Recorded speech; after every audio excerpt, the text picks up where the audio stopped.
Now, what we have here is only number one and number two of our 3-2-1 philosophy as it relates to data protection.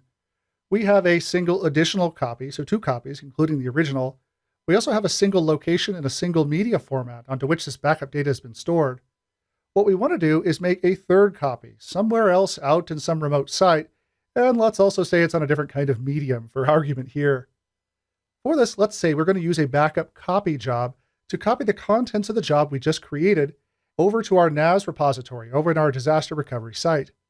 Let's continue this process by coming back over here to Jobs. Here under Jobs, let me right-click and choose a backup copy job. This is not a VM copy job. We'll talk about that later. This is a backup copy job to copy the contents of one backup to another location.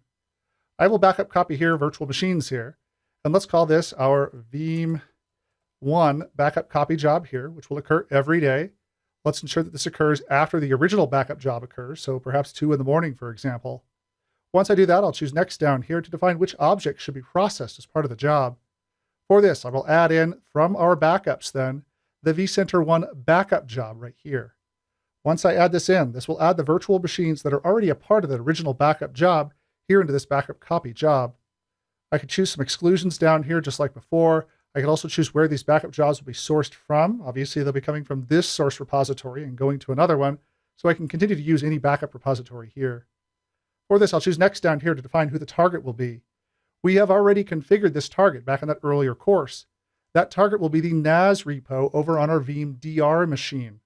We configured that, we set up the gateway over there, everything's already set infrastructure-wise to support the copy of these backup files to our disaster recovery location. We'll also keep 7 restore points here and a few additional archival restore points like what we can see down here. We have some further advanced settings right down here for, again, performing that health check on those backup files. I do want to ensure that they do end up successfully in that remote location. Any storage information here about inline data deduplication, my compression level like before, my encryption level like before, any notifications, and also any scripts right here. Again, all we're doing is copying these contents over to our disaster recovery site so that we have that second location on that second piece of media. I'll choose OK down here to accept these advanced settings and choose Next to continue.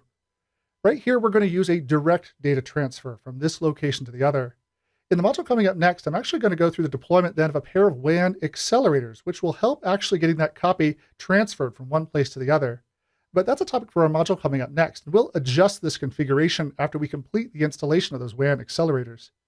For now, let's just use a direct copy, which uses the network that already exists between our 3NET here and our 0NET in our disaster recovery site. I can further choose a schedule down here for defining when this job can transfer its data, anytime or during only certain time periods of certain days of the week. Once I'm done here, I choose Apply and enable the job and allow the job to complete. Here, after the job then completes, if we wait just a second or so, we should then see that the job is now running to transfer this content back over to our other machine. This process will take an extended period of time to complete, but while we're waiting for it to complete, we'll come back to its actual results here in a second. Let me return back to our original backup job here and edit the backup job to add in that secondary location automatically here into the original backup job. Right down here, we can see for our, I think it's here under storage, right here, where we can now go about configuring that secondary destination. Once we do so, if I hit Next down here, it's right here where we define that secondary target that is now directly associated with this initial backup job. For this, let me choose Add over here, and then add in the backup copy job right here. This creates a kind of chain of backups from the initial backup job being completed, and now the secondary job being completed to transfer that content to that other location. If I choose Finish down here, these two jobs are now linked so that I know the second job will occur once the first job completes successfully.